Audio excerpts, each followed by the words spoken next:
Gurubhyo Namaha. Om Shri Sai. My humble pranam to the lotus feet of our beloved Bhagavan, Shri Sathya Sai Baba. Sava Samudram Shirasam Namami, Shri Matre Namaha. இந்த அழகான மாலை வேளையில நவராத்திரியில இந்த தலைப்பை பற்றி பேசுவதும் சரி கேட்கறதும் சரி நம்ம பாக்கியம். இன்னையோட தலைப்பு இச்சா சக்தி, ஞான சக்தி, கிரியா சக்தி. தேவி ஒவ்வொருத்தரும் ஒவ்வொரு விதமா வழிபடுறா. ஒவ்வொருத்தருக்கும் வெவ்வேறு விதமான புரிதலும் இருக்கு. இதுல சக்தியோட தத்துவம்ன்றது ஒரு பெரிய சாகரம். இதை நம்ம முழுமையா தெரிஞ்சுக்கணும்னா அந்த அம்பாலோட அனுகிரகம் இருந்தா மட்டும்தான் முடியும். நம்ம ஆரம்பத்துல பார்த்த ஸ்லோகத்துல சக்தி இல்லாம சிவனாலே அசைய முடியாதுன்னு ஆதிசங்கரன் சொல்ற. சிவன்னா ஸ்திரத்தன்மை, சக்தினா இயக்கம். சிவனோட சக்தி சேர்ந்தாதான் இந்த பிரபஞ்சமே இயங்கும். அதுதான் இதோட தத்துவம். இதுல சக்தியை 3 வகையா பிரிக்கிறான். இச்சா சக்தி, ஞான சக்தி, கிரியா சக்தி. நம்ம ஒவ்வொரு செயலும் செய்வதற்கு முன்னாடி நமக்கு ஒரு ஆசை பிறக்கணும். அதுதான் இச்சை. இச்சைங்கிறத பல வகையா பிரிக்கலாம். நல்லது, கெட்டது, தேவையுள்ளது, தேவையில்லாதது. அதுல தேவையுள்ளங்கிறது பார்த்தா இந்த பகவானோட திருவடிகளை சரணடைறது மட்டும்தான். ஏன்னா இந்த உலகத்துல இந்த சம்சார கடலை காணணும்னா அவள் பாதத்தை சரணடைஞ்சா மட்டும்தான் முடியும். அதற்காக தான் சக்தியுடன் வேணும் சொல்லுவான். பாதத்தை சரணடைங்கிற ஆசை பிறந்ததுன்னா அதை எப்படி செயல்படணும்னு தெரிஞ்சுக்கிறதுக்கு கிரியா சக்தியுடன் வேணும்னு சொல்லுவா. ஆகவே அம்பாள் 3 சக்தியா பிரிஞ்சிருந்து அவ தன்னுடைய பாதத்தை சரணடைகிறதுக்கு வழி சொல்லி தரான். ஒரு காலத்துல ரிஷிகள் எல்லாம் பிரம்மதேவர்கிட்ட போய் சக்தி யார், அவளோட தன்மை என்ன அப்படின்னு கேட்கிறான். பிரம்மதேவருக்கு என்ன பதில் சொல்லணும்னே தெரியல. திடீர்னு பார்த்தா ஒரு பெரிய ஒளி. அதுல ஜெகன்மாதா பன்முகங்களோட பல கரங்களோட அந்த முகத்துல அப்படி ஒரு தேஜஸ் 3 உலகையும் நிரப்பிட்டு விஸ்வரூப தரிசனம் காட்சி தரா. அவ கேட்ட கேள்விக்கு அவளோட தரிசனமே விருதுதான்.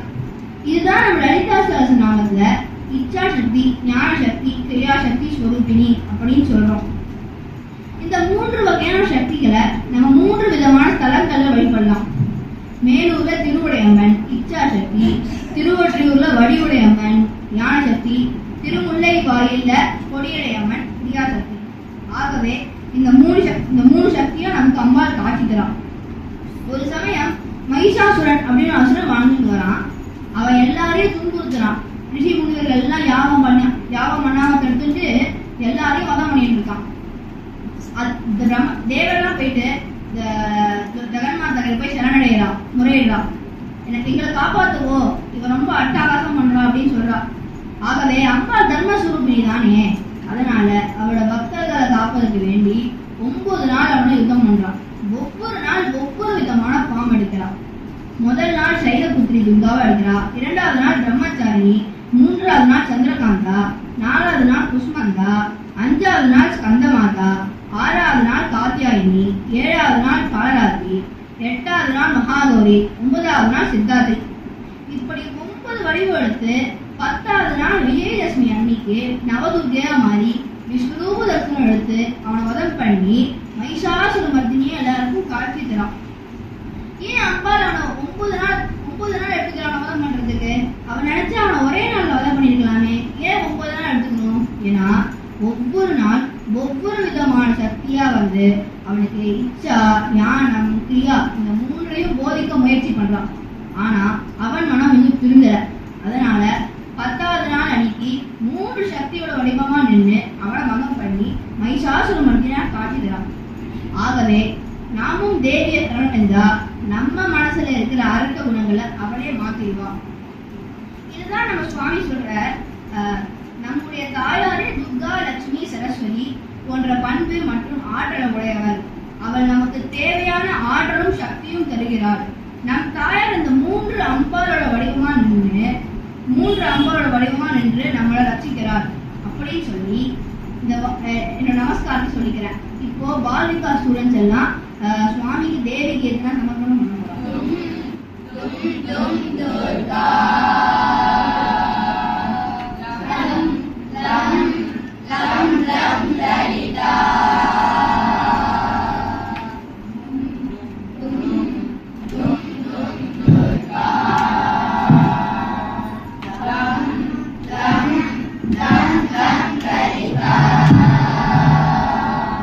गणपति ताये गणगणेन तलेविनी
it is celebrated as Non-Violence Day.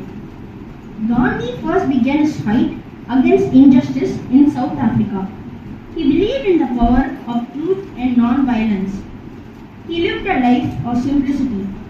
He taught us that real strength lies not in weapons or anger, but in patience, compassion, and moral courage.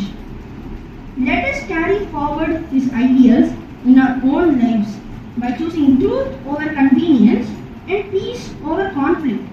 We conclude our program by singing a patriotic song, Shanti Nilava Vendum.